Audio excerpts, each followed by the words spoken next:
Hello friends, welcome to our channel Khatri steno. So ये हमारी fourth class है MCQ question की। हमारे पास क्वेश्चन बहुत ज़्यादा हैं एमसीक्यू, तो इसलिए हम छोटी छोटी क्लास में सारे क्वेश्चन करेंगे कंप्लीट। तो सबसे पहला जो हमारा क्वेश्चन है वो select coalescents from the given option. ये चीज़ मैंने आपको पहले भी बताई है, कोलस्केंट्स कौन कौन से है। डब्ल्यू वाई जो है ये कोलस्केंट्स की कैटेगरी में आते हैं। अगर आपको कोलस्केंट्स नहीं दे रखा तो आप एस्पायरेट चूज़ कर सकते हो डब्ल्यू वाई और एच के लिए। ठीक है, ये पहले भी मैंने क्वेश्चन में बताया था कि एम और एन जो होते हैं ये नसल स्ट्रोक होते हैं, एल और आर जो होते हैं ये हमारे लिक्विड फॉर्म में होते हैं। फिर उसके बाद नेक्स्ट है third place vowel signs are written before the dash stroke. ये हमारा प्रीवियस जो क्वेश्चन गए हैं उनमें भी ये क्वेश्चन आया था कि सेकंड जो वर्ड होता है, सेकंड जो कॉन्सोनेंट होता है उसके पहले लिखा जाता है हमारा जो वोवल होता है। There is no dash hook to curve. F और वी के लिए हुक नहीं लगाया जाता। जो हुक लगाया जाता है कर्व स्ट्रोक्स के साथ वो आर और एल के लिए लगाया जाता है। आर का हुक थोड़ा सा भिड़ा होता है और एल का हुक आर के हुक से खुला होता है। ठीक है, तो एफ और वी का जो हुक है वो हम यूज नहीं करते कर्व स्ट्रोक के लिए। वो वी और एफ पूरे ही लिखे जाते हैं, जस्ट लाइक 5। फिर उसके बाद नेक्स्ट है medial dash is generally written upwards. ठीक है, एन को हम एज इट इज फॉर्म में लिखते हैं, या तो हम एन को पूरा कॉन्सोनेंट लिखते हैं या फिर हम उसको हुक के साथ लिखते हैं। ठीक है, एल जो हमारा है, एल का जो स्ट्रोक होता है इसको हम अपवर्ड और डाउनवर्ड लिखते हैं। सिर्फ एक ही ऑप्शन हमें दिख रहा है एल, क्योंकि ये अपवर्ड और डाउनवर्ड जाता है। अगर आपको रूल भी नहीं पता लेकिन आपको ये पता है कि एल अपवर्ड और डाउनवर्ड जाता है तो वो एल ही आंसर होगा। ठीक है, क्योंकि एल जो है जस्ट लाइक कोई भी एक वर्ड ले लेते हैं हम, फेलियर, तो फेलियर में हम एल को डाउनवर्ड नहीं लिख सकते, क्योंकि उससे हमारे पास रूल जो होगा वो आर ई आर का रूल होगा कि अगर हमारे पास आर ई आर है तो हम सिंपल एक ही आर यूज करते हैं। ठीक है, तो इसलिए हमारा जो मेल वर्ड है एम और एल अपवर्ड जाएगा। ठीक है, तो ये मीडियल में हो गया। जैसे हम वर्ड बोलते हैं फेलियर तो एल अपवर्ड जाता है, आर डाउनवर्ड आता है। ठीक है, intro is expressed by NTR. तो ये हमारा जो है रूल है कि एनटीआर की साउंड या एनजीआर की साउंड जहां भी आती है हम वहां स्ट्रोक को डबलिंग कर देते हैं। किसको? जो उससे पहले होता है। तो हमारे यहाँ पे जो है एन की आउटलाइन डबलिंग होगी। डबलिंग प्रिंसिपल कहाँ अप्लाई हो रहा है? ओनली फोर्थ में। तो हमारा जो राइट आंसर होगा वो ऑप्शन नंबर 4 होगा।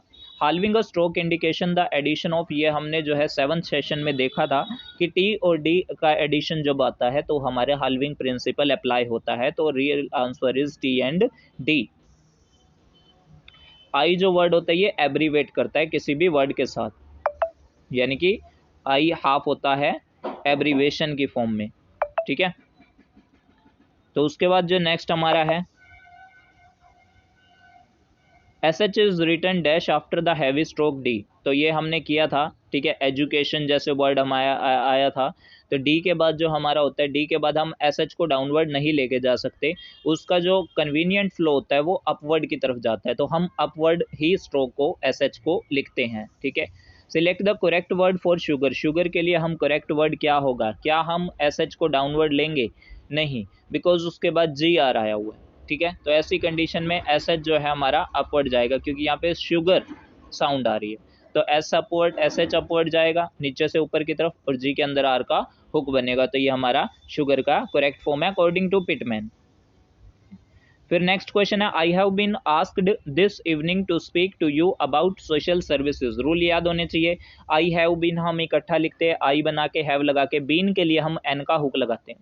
आस्क्ड में हम ईडी की साउंड एंड में आ रही है, डी आ रही है, उससे पहले के है तो हम हाल्विंग करेंगे, यानी कि के को हाफ कर देंगे। दिस हमारा ऑन द लाइन रहता है, इवनिंग हमारा कट द लाइन होगा। टू स्पीक को हम इकट्ठा लिखते हैं according to Pitman. To you को भी हम इकट्ठा लिखते हैं अबाउट सोशल सर्विस। सोशल अब ये वर्ड है ये शुगर की तरह ही है, तो एस एच हमारा इसमें अपवर्ड जाएगा।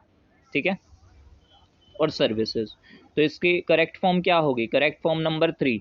जस्ट बिकॉज पहली अगर हम लेते हैं तो इसमें दीज बना रहा है, तो जो कि गलत है। ठीक है, आई हैव बीन आस्क्ड यहाँ पे इसने नहीं बनाया सेकंड में, तो ये भी गलत है।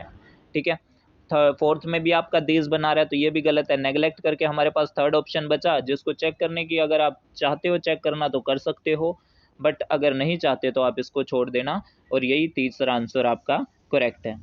फिर उसके बाद नेक्स्ट है if you prefer to avail yourself of the cash on delivery that can be also be arranged easily. ठीक है, तो अब ये कह रहा है कि इसको चेक करो कौन सा ऑप्शन राइट है। पहले हम चेक करेंगे इफ़ यू, क्या ये इफ़ यू है, नहीं ये फॉर यू है, तो ये नेग्लेक्ट। सेकंड में हम इफ़ यू सेलेक्ट कर लिया, बट प्रेफर को क्या हम ऐसे लिखेंगे, नहीं लिखेंगे, क्योंकि पी आर एफ का हुक हमारा राइट साइड में होता है, आर अपवर्ड जाता है, जो कि गलत है।